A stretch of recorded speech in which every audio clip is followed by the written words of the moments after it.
جی السلام علیکم. بس ایک بات شیئر کرنی تھی جی. کل ہم لوگ ایکسائز کے آفس گئے تھے. ان کے ڈی جی صاحب سے میٹنگ ہوئی تھی ریگارڈنگ بائیو میٹرک.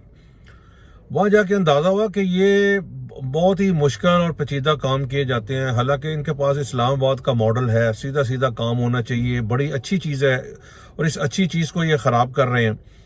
مثال کے طور پہ یہ 0 میٹر گاڑی میں بھی بائیو میٹرک مانگ رہے ہیں. اب آپ بتائیں 0 میٹر گاڑی کا بائیو میٹرک کیسے ہو سکتا ہے؟ کوئی گاڑی ہم کراچی سے خرید رہے ہیں, کوئی اسلام آباد سے خرید رہے ہیں, کوئی لوکل لے رہے ہیں, کوئی امپورٹڈ گاڑی ہیں.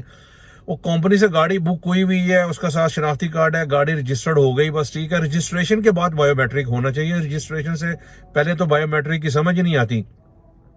اب ظاہر ہے جو امپورٹڈ گاڑی ہیں وہ کسی کے نام پہ ہوتی ہیں, وہ آتا ہے گاڑی بیچ کے, جو باہر کے ملک سے آتا ہے وہ گفٹ سکیم پہ یا کسی اور طریقے سے آتی ہیں, وہ واپس چلے جاتے ہیں.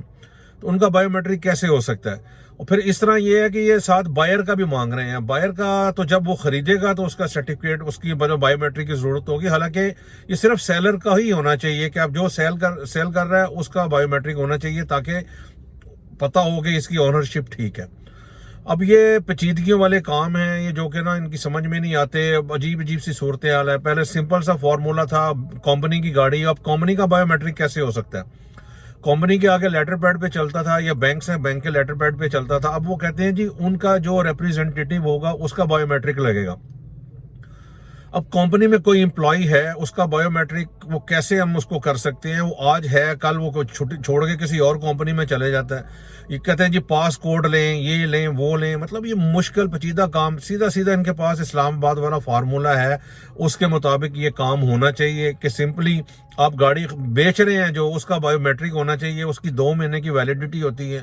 اس کے بعد یہ ہے کہ اس میں انہوں نے فائن رکھا ہوا ہے. اگر 2 مہینے کے بعد گاڑی کسی کی, میں شو روم کی بات کر رہا ہوں, اگر کسی کی گاڑی 2 مہینے 3 مہینے میں نہیں بکتی تو اس کا ایک فائن ہے. وہ فائن دے کے اس بائیو میٹرک میں گاڑی ٹرانسفر ہو جاتی ہے, اور ہو جانی چاہیے.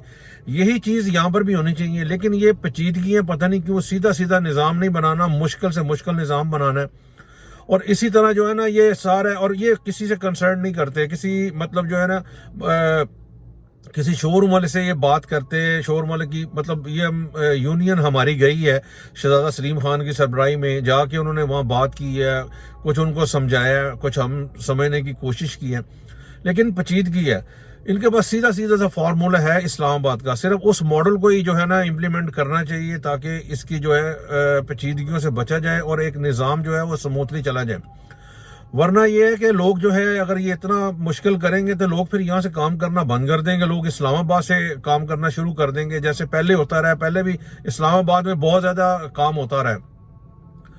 ابھی یہ نظام یہاں پر ذرا صحیح چلنا شروع ہوا ہے تو انہوں نے نئی چیز ڈال دی ہے. تو میری ان سے ارباب اختیار سے, جو ایکسائز والے ہیں, ایکسائز کے جو منسٹر صاحب ہیں, جو ڈی جی صاحب ہیں, ان سے ریکویسٹ ہے کہ اس کو بڑا سمپل سا بنائیں, تاکہ لوگ اپنے کام جو ہے نا سمپلی کر سکیں. بہت شکریہ. السلام علیکم.